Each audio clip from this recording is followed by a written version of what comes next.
好，各位同學，咁我而家會講講咧有關咧2017年嘅 DSE 通識科嘅大議題嘅。咁先講單元一先喎。單元一咧，我哋睇翻咧我哋近年啲公屋輪候嘅申請個案咧有一個年輕化趨勢㗎。喺2011年咧，我哋單身青少年佔嘅比例咧，即係申請個案裏邊咧，佔嘅比例即係1:1嘅啫。2011年，而家咧今年16年啊，已經升到2:5，四分一以上㗎啦。呢個趨勢可以考核各位同學咧有關對於你哋對於咧青少年喺香港社會上流力不足嘅問題啊，亦都可以問到咧各位同學對於咧青少年嘅一啲特徵嘅，譬如話一啲咧佢哋會好容易受朋輩影響啦，因此咧當啲朋友都係咁申請嘅時候，佢哋會慢慢跟風啦，或者佢有個心態要追求所謂嘅獨立自主啊，佢哋希望咧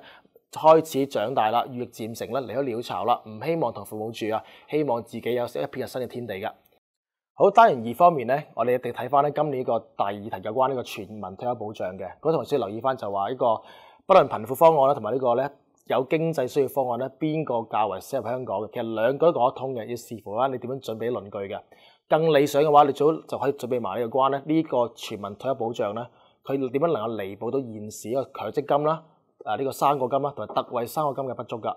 另一方面咧就法治啦，法治咧咁多年都冇考過㗎，咁啊有關咧司法覆核啦，同埋呢個咧公民抗命咧係有機會㗎。司法覆核咧可以睇翻就話講翻呢樣嘢點樣體現到呢個依法限權啦、法治精神嘅。另一方面啦，會問你呢個公民抗命咧，佢如何體現到或者能否體現到咧呢個法治精神嘅。至於單元3、單元4咧有機會 crossover 㗎，咁啊喺全球化之下咧，中國嘅一啲勞動密集工業啊，例如一啲紡織業啊、一啲玩具製造業咧，可能會離開中國㗎，因為工資太高嘅問題啦，嗰啲跨期會走㗎。另一方面啦，中國能否邁向產業升級，將由以前嘅一個咁嘅三高一低，即係高污染啦、高能耗、高投入、低增值咁嘅發展模式、粗放型模式咧，過渡成為一個咧符合到所謂嘅科學發展觀，即係中國版本嘅可持續發展嘅模式㗎。當中咧可以考核唔單止講經濟啦，講環境啦，更加可能有機會咧講埋中國血汗工廠有關社會方面嘅可持續發展，特別係裏邊啲工人嘅一啲生理啦、心理同社交健康嘅損害㗎。